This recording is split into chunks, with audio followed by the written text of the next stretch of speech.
یہ جو ہماری مسجد میں بیان باقاعدہ ریکارڈ ہوتا ہے اور ویڈیو ریکارڈنگ ہوتی ہے، پہلے بھی کچھ وضاحت اس بارے میں کر چکا ہوں، دوبارہ تھوڑی سی وضاحت کر دوں۔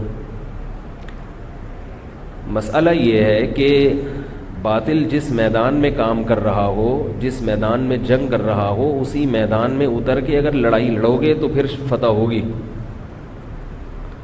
اس میدان کے علاوہ کہیں اور لڑنا شروع کر دو گے تو بے وقوفی اور حماقت ہو۔ ابھی بھی بہت سے حضرات اس کو ناجائز سمجھتے ہیں، ان کے اخلاص پر، ان کی نیتوں پہ کوئی شبہ نہیں ہے، لیکن ایسا معلوم ہوتا ہے کہ وہ زمانے کی میں جو اس وقت تبدیلیاں ہو چکی ہیں ان سے ناواقف ہیں۔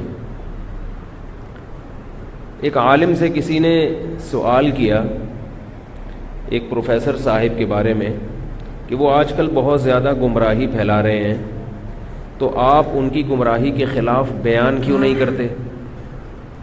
ان عالم نے جواب یہ دیا کہ میں جن لوگوں میں بیان کرتا ہوں ان میں وہ صاحب گمراہی پھیلا نہیں رہے ہیں، سمجھ رہے ہیں نا؟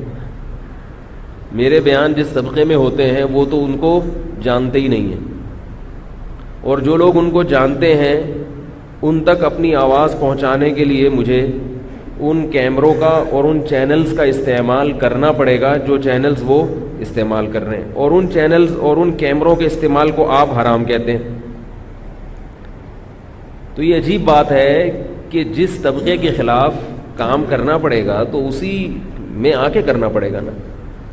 اب دیکھو، یہ جو آج کل فلمیں ڈرامے بنائے جا رہے ہیں، اس میں اسلام کی حقیقت کو مسخ کیا جا رہا ہے لاشعوری طور پر۔ یہ سب چیزیں میڈیا پہ دکھائی جا رہی ہیں۔ اسلام کے کچھ چیزیں ایسی ہیں جو بالکل بنیادی ہیں، ان کو آپ ہلا نہیں سکتے۔ کسی نے مجھے ایک کلپ بھیجا واٹس ایپ پہ، میں واٹس ایپ پہ کلپ دیکھتا نہیں ہوں، کبھی کبھار کوئی بہت ہی اہم بندہ ہو، کلپ کے عنوان سے لگ رہا ہو تو وہ میں دیکھ لیتا ہوں۔ انہوں نے کلپ بھیجا، اس کلپ میں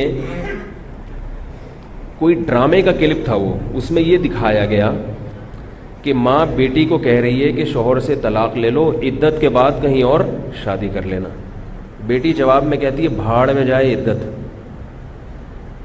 کیا جواب میں کہتی ہے؟ بھاڑ میں جائے۔ عدت کا حکم کس نے دیا ہے؟ قرآن نے دیا ہے نا۔ لا تخرجوہن من بیوتہن ولا یخرجن، سورہ طلاق کی ابتدائی آیات ہے کہ طلاق کے بعد خود بھی بیوی کو گھر سے نہ نکالو، اور بیوی کے لیے بھی جائز نہیں ہے کہ وہ گھر سے نکلے۔ عدت عورت پر دو طرح سے لازم ہے، ایک یہ کہ اس دوران وہ نکاح نہیں کر سکتی، دوسرا کیا، اس دوران گھر سے باہر نہیں نکل سکتی۔ اب ڈرامے کا جو کلپ بھیجا اس میں وہ کہہ رہی ہے کہ عدت جائے بھاڑ میں شادی بھی کروں گی اور عدت جائے بھاڑ میں۔ عدت کے دوران عورت اگر کسی سے نکاح کر لے تو وہ نکاح کالعدم ہے۔ تو یہ ڈراموں میں کس کا مذاق اڑایا جا رہا ہے؟ بولو بھائی، قرآن۔ اگر یہ امریکہ میں ڈرامہ بنتا ہمیں کوئی اعتراض نہ ہوتا، انہوں نے کب کہا کہ ہم اسلام کو فالو کرتے ہیں؟ لیکن ایک ایسا ملک جس کے آئین میں یہ بات لکھی ہوئی ہے، دیکھو ایک ہوتا ہے ملک کا قانون اور ایک ہوتا ہے ملک کا آئین۔ آئین کی اہمیت قانون سے زیادہ، اور ایک آئین سے بھی اوپر کی چیز ہوتی ہے، وہ یہ کہ جس بیس پہ ملک بنا ہے، آئین میں بھی تبدیلی ہو سکتی ہے، لیکن جو ملک کی بنیاد ہے نا، جس پہ آپ نے ملک کو بنایا ہے، اس میں تبدیلی نہیں ہو سکتی۔ اور وہ کیا ہے جو قرارداد مقاصد میں طے ہوا تھا کہ اس ملک میں حاکم اعلیٰ اللہ کی ذات ہے، ملک کا صدر وزیر اعظم اللہ کے قانون کو نافذ کرنے کے لیے اللہ کا خلیفہ ہے، اللہ کے اپنی طرف سے کوئی چیز وہ نافذ نہیں کر سکتا۔ حاکم اعلیٰ کون ہے؟ اس لیے میں کہتا ہوں کہ پاکستان کا مسلمان ہونا، دارالاسلام ہونا اتنا یقینی ہے کہ میرے اور آپ کے بارے میں خطرہ ہو سکتا ہے کہ ہم اسلام چھوڑ دیں، اللہ نہ کرے ہم چھوڑیں، لیکن پاکستان کے بارے میں یہ خطرہ نہیں ہے کہ یہ اسلام چھوڑ دے۔ اتنا زبردست پاکستان ایک اسلامی ریاست ہے کہ اس میں اسلام کی شیخوں کو ختم کرنا ممکن نہیں ہے۔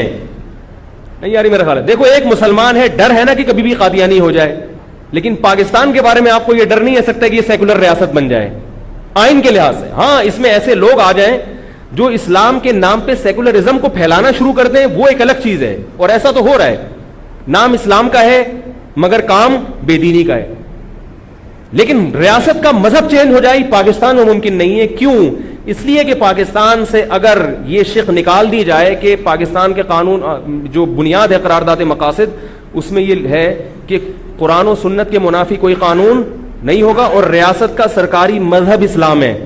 یہ شق اگر آپ نکال دیں گے تو انڈیا بین الاقوامی عدالت میں پاکستان کے خلاف کیس کر سکتا ہے کہ بر صغیر کو دو ٹکڑوں میں جس بیس پر تقسیم کیا گیا تھا وہ بیس ختم ہو گئی ہے, لہذا یہ تقسیم خود بخود کلعدم ہو گئی ہے, تو انڈیا کھا جائے گا آپ کو. اس لیے ہمارے حکمران جتنے مرضی لبرل ہوں اس شق کو ختم نہیں کر سکتے, یہ ناممکن ہے ختم کرنا. تو یہ پاکستان کا ایک بہت بڑا پازیٹو پوائنٹ ہے, اور اسی پوائنٹ کو بنیاد بنا کے آگے آپ اپنا احتجاج سوشل میڈیا پہ ریکارڈ کروایا کریں ایسے ڈراموں کے خلاف کہ بھئی یہ اسلامی ملک ہے تو اس میں عدت کے بارے میں یہ کہنا کہ بھاڑ میں جائے عدت, اس کا کیا جواز بنتا ہے؟ تو یہ ہماری ذمہ داری بنتی ہے. سمجھ رہے ہو کہ ہم اس ملک میں اسلام کے تحفظ اور اسلام کی بقا کے لیے اپنی ذمہ داریوں کو ادا کریں. اور اس سے میڈیا کی اہمیت کا بھی اندازہ ہوتا ہے کہ جو لوگ میڈیا پہ نہیں آ رہے, جو اہل حق ہیں, وہ مسجدوں میں اور مدرسوں تک اپنی بات کو محدود رکھے ہوئے ہیں, تو ڈرامے فلمیں دیکھنے والے لوگ لاکھوں کروڑوں ہوتے ہیں اور بیچارے مولوی کی مسجد میں بات سننے والے لوگ ہزاروں ہوتے ہیں. تو وہ اس میدان میں ہی نہیں آ رہے, آپ میدان میں ہی نہیں آ رہے, وہ جنگ ادھر ہو رہی ہے ایک میدان میں اور آپ گلی میں لڑ رہے ہو, تو کیا فتح ملے گی آپ کو؟ آپ جا کے اس میدان میں لڑو گے تو آپ کو فائدہ ہوگا نا.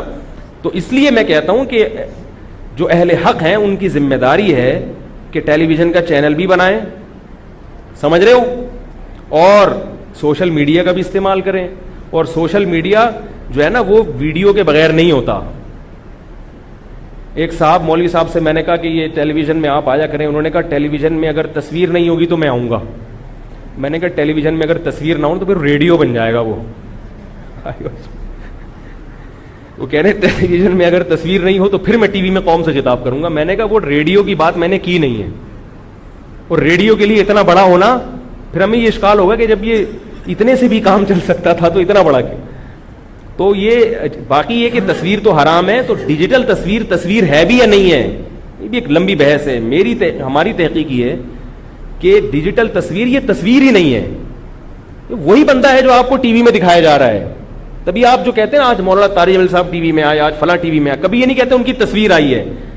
باقی اس کو تصویر لغت میں اس لیے کہا جاتا ہے کہ اہل لغت کے پاس جب کوئی آلٹرنیٹ کسی چیز کو ڈیفائن کرنے کے لیے لفظ نہیں ملتا تو اہل لغت کی عادت ہے وہ پرانا لفظ جو اس سے ملتا جلتا اسی کو اٹھا کے فٹ کر دیتے ہیں اس کے اوپر.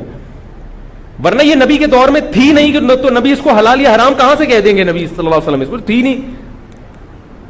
اس لیے اس کا تصویر ہونا خود ایک محل نظر ہے. اور اگر بالفرض تصویر مان لو تو کسی تصویر کا اتنا مفید استعمال اگر نبی کے دور میں ہوتا تو کیا نبی اس کو حرام قرار دیتے؟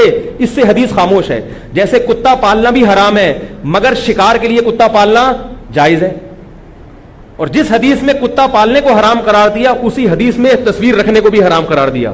لیکن کتا پالنے کی اجازت دی گئی, تصویر کی اجازت نہیں دی گئی, کیونکہ کتے کے اس وقت استعمال مفید بھی تھے, تصویر کا کوئی مفید استعمال نہیں تھا. تو میں کہتا ہوں کتے سے آپ شکار کرتے ہیں جبکہ وہ بندوق سے بھی ہو سکتا ہے, تو شکار کے لیے کتا پالنا اگر جائز ہے تو باطل کا مقابلہ جو پوری دنیا میں کفر پھیلا رہا ہے اس کی اہمیت شکار سے زیادہ ہے یا نہیں ہے؟ اس کے لیے ڈیجیٹل تصویر کو استعمال کرنا کیوں جائز نہیں ہوگا بھائی؟ نہیں آ رہی تو پھر ٹھیک ہے, نمبر میں دے دیتا ہوں آپ کو, خود ہی بلا لیں. اللہ تعالی ہم سب کو سمجھنے کی, عمل کرنے کی توفیق عطا فرمائے.